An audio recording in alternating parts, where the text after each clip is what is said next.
पीछे किसी महापुरुष के ऊपर किसी मूर्ख ने उद्दंडता करने का जाल रचा, वहां में रोक कर बताया गया ऐसा ऐसा। उन्होंने कहा उनकी क्या चेष्टा है इसमें? उनका बिल्कुल तटस्थ है, कुछ नहीं, ना हाँ न ना। और कहते शांत रहो, श्री जी जानेंगे। मर गया, सामने वाला मर गया। जब इतना कह दिया श्री जी जानेंगे तो सामने वाला आंख उठा के भी नहीं कि कोई हमारा सहयोग करे, कोई बोले, शांत, भरोसो, दृढ़ कुछ नहीं, कुछ नहीं। वो इतने मात्र से भयभीत हो गया, इतना परिकर जाता आता, कभी भी ऐसा, कहीं भी। वो कई तरह की मानसिकताएं भी, दैवी शक्तियां उसके हृदय में दे देती हैं। अगर हम किसी भी विघ्न से प्रभावित होकर किसी अन्य का आश्रय ले लिया तो ऊपर की 3 बातें जो धारण की तो फेल हो जाएगी। ये चौथी बात, बड़े से बड़े विघ्न में अपने इष्ट देव के सिवाय किसी और का भरोसा नहीं आना चाहिए। यहां हम लोग घबरा जाते हैं। अच्छा, ऐसी घटना हो गई, भाई देखो किसी अधिकारी का फोन नंबर तो होना ही चाहिए, मर गए। जीवन भर जिस अधिकार के लिए आपने वैराग्य लिया, उस अधिकारी को नहीं जान पाए तो अभी कोई और अधिकारी चाहिए। अरे वो कान पकड़ के किसी को खड़ा कर देगा जब जहां जैसी आवश्यकता होगी, क्योंकि सब रूप उसी के। आप केवल देखो, इस बात पे अटल रहना बहुत आवश्यक है। किसी भी भक्त के जीवन में देख लो, जितनी कठिनाइयां आई हैं उसने कभी अन्य का भरोसा नहीं किया, अन्य सहयोग नहीं लिया। भाई किसी और के पास जाके हम हाथ जोड़ के कहें हमें सताया जा रहा है, आप हमारा सहयोग की, वो भक्त नहीं, वो संसारी है। भक्त किसी की तरफ आंख उठा के इस बात के लिए नहीं देख सकता कि मेरे जीवन में विपत्ति आई, संकट आई, गरीबी आई, आदि आदि आदि, अमुक कोई सहयोग कर दे, नहीं। तब आराध्य देव विवश होकर के इस निष्ठा से उसके हृदय को ही अपना घर बना लेते। अब ज्यादा दूरी रहने की जरूरत नहीं है, क्योंकि पूर्ण समर्पित है ये। जो साधक इन 4 बातों को हृदय में नहीं धारण करता है तो वो मत मतांतरों में, नाना प्रकार के प्रपंचों में फंस जाता है। परमार्थ में चलने वाले उपासक को ये 4 बातें समझनी चाहिए। अपने आराध्य देव के सिवा किसी से सहयोग नहीं लेना। हमारी जितनी चेष्टा आराध्य देव के अनुराग के लिए है, हमारे आराध्य देव श्यामा श्याम हैं और मैं उनका हूं, उनके सिवा मेरा कोई नहीं है। तो क्या जीवन यापन के लिए कुछ नहीं करना? बोले नहीं, आप भगवत आश्रित हो। अब हमारी बड़ी से भी बड़ी क्रिया, तीसरा सूत्र, अपने आराध्य देव के अनुराग के लिए है। हमारे भरण पोषण का हमारा भार प्रभु के चरणों में है। पोषण भरण चिंत कराएं, सेवक जी महाराज करें। श्री हरिवंश विभव बिलसाएं, श्री वृंदावन की माधुरी।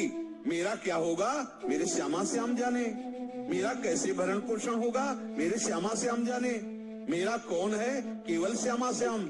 मैं किसका हूं? केवल श्यामा श्याम का। जिनका केवल भोग और ऐश्वर्य में चित्त रमण करता है, ये मिल जाए, ये मिल जाए, ऐसा मिल जाए, वो भोग लूं, वो भोग लूं। उनको इतना ही पता है कि केवल भोग में सुख है। भोग त्याग मतलब आग में जलना, ऐसा बैठ गया है बुद्धि में। भोग कैसे जी सकता हूं इसके बिना? ऐसी कमजोरी बुद्धि ने धारण कर लिया।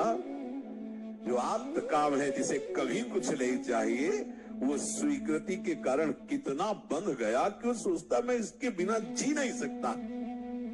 मरने की तैयारी है लेकिन भोग का संकल्प नहीं त्याग सकता। गजब की बात है, गजब की। मृत्यु नजदीक दिखाई दे रही और भोग का जाल वो बैठे बैठे बिन रहा है। ये नहीं समझ में आ रहा कि मेरा अंतिम बिगड़ने जा रहा है। सावधान हो जाओ, यहां कुछ नहीं, सबसे राग त्याग करके एकमात्र प्रियालाल के चरणों में आसक्त हो जाओ। बातें बनाना बहुत आता है लेकिन हृदय को समझाना बहुत कठिन है।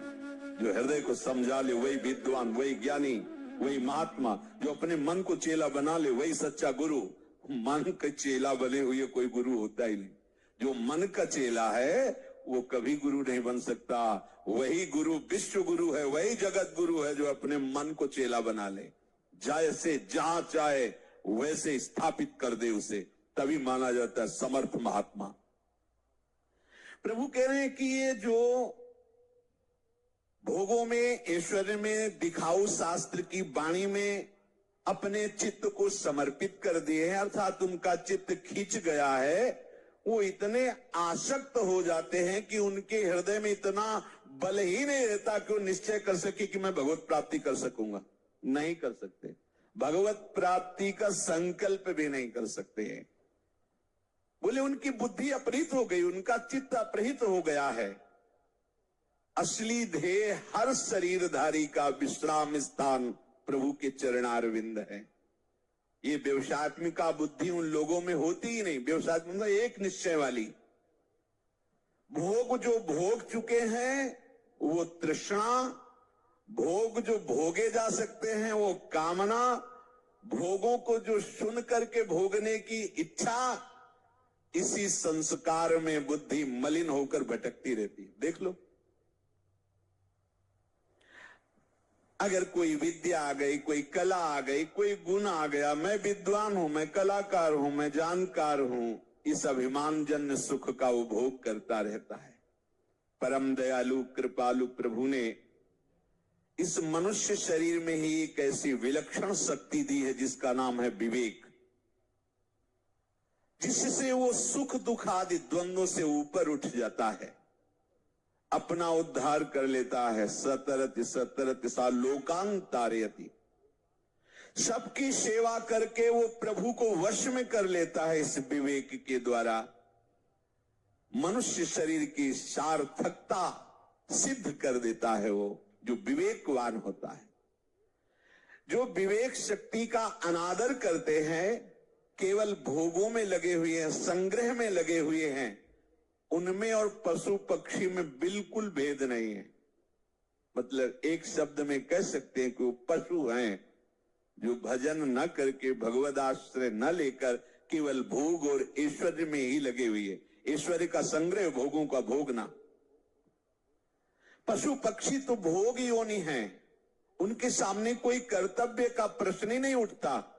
मनुष्य जन्म तो केवल अपने कर्तव्य का पालन करने के लिए मिला है, और हमारा एक ही कर्तव्य है कि हम अपना उद्धार कर लें, ये जन्म आखिरी हो और हम प्रिया प्रीतम के समीप पहुंच जाएं।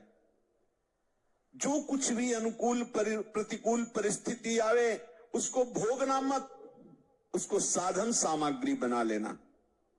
खूब अनुकूलता आ रही है तो दूसरों को बांट दो।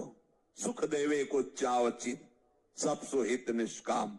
दूसरों को सुख पहुंचाओ अनुकूल परिस्थिति में, और जब प्रतिकूल परिस्थिति आई तो शोक मग्न मत हो, समिट जाओ और हृदय में अपने आराध्य देव की तन्मयता को प्राप्त हो जाओ। बाहरी प्रतिकूल प्रहार तुम्हारा कुछ नहीं बिगाड़ पाएगा। भोग और संग्रह की रुचि को रखते हुए कभी कोई भगवत प्राप्ति नहीं कर सका है। प्रभु की प्राप्ति की तो बात दूर रही, उसमें प्राप्ति का निश्चय नहीं हो सकता है जो केवल भोग और ऐश्वर्य में लगा हुआ है। भोगों की जब तक रुचि है, भोग संग्रह की जब तक वृत्ति है, मान बड़ाई आराम अच्छा लगता है, तब तक कोई ये निश्चय ही नहीं कर सकता कि मुझे भगवत प्राप्ति करनी है, क्योंकि उसका अंतःकरण भोगों के द्वारा हरण कर लिया गया है। अब उसमें वो शक्ति जो निश्चय करने की थी वो भोग और ऐश्वर्य में बह गई है। अर्जित करो शीघ्रातिशीघ्र नाम बल के द्वारा वो पुनः शक्ति हृदय में धारण करो कि अब हमें भोग ऐश्वर्य में नहीं जाना। भोग तो प्रियाजू का लगता है, ऐश्वर्य प्रियाजू का है। हम उनकी चरण सेवा का सुख लेते हैं, हम उच्छिष्ट भोक्ता हैं। प्रियालाल का उच्छिष्ट प्रसादी। वो हम नामामृत का पान करने वाले, लीलामृत का पान करने वाले, धामामृत का पान करने वाले उपासक हैं। हृदय में ऐसा निश्चय करो। भक्त उपासक उसी को कहते हैं जिसमें भजन की भूख प्रतिपल बढ़ती जाए। ये सुना जो भगवत प्राप्ति का निश्चय भी नहीं कर सकते।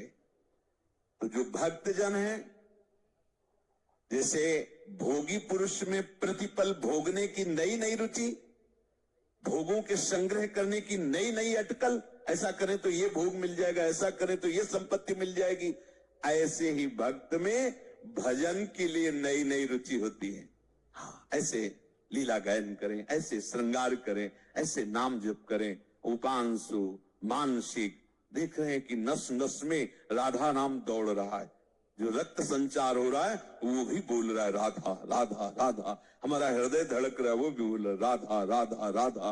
ये जैसे वो भोग ऐश्वर्य का जाल बुनती रहती है बुद्धि, चित्त अपरित होकर उसका चिंतन करता रहता है, ऐसे भक्त का इधर प्रभु जनित चिंतन होता है। उनके नाम रूप लीला धाम के ऐसे अनुराग में फंसा रहता है कि उसको और कुछ शुद्ध नहीं रहती। पर इसके लिए हमें तत्परता चाहिए भजन की, और निष्काम भाव से भजन बढ़ता है। निष्काम भाव पीछे कई बार चर्चा की कि यदि कोई सकामता भी हो तो प्रभु के चरणों में निवेदन कर दो, छोड़ दो उनके ऊपर, वो जैसा चाहेंगे वैसा करेंगे, आप भजन करो। अगर आप सकाम की हठ लिए रहेंगे वो पूर्ण नहीं होगा, जबकि वो महामंगल विधान